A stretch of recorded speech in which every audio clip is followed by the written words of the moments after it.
Hey everyone, this is Bob with Bob CNC and welcome to our troubleshooting series. Today we're going to look at an Evolution 3. This applies also to the Evolution 4. We're going to see what it looks like when we have a motor connected backwards.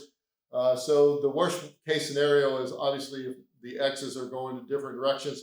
So that's what I've got connected here. So let's go ahead and click home and see what it looks like.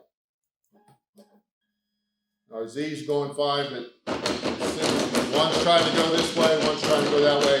You can see that it can't get those, so it's just going to jerk around. So I'm going to go ahead and unplug the power. So what causes this? One of the stepper motors is going the wrong direction.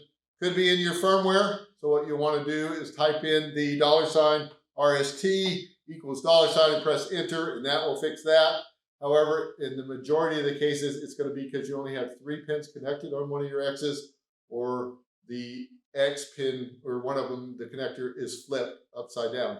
So on the Evolution 3 and the Evolution 4, all of the stepper motor connectors are blue wire to the top, except for the X. The X is red wire to the top. So I'm going to go ahead and make sure my power is unplugged first, and then I'm going to go ahead and change my stepper motor connection and make sure that on this case, where the X1 I had backwards, I'll make the X1 up to the top, and we'll go ahead and plug it in and see what happens when we hit home. So now our Z again is fine, and now, oh look, they're working together.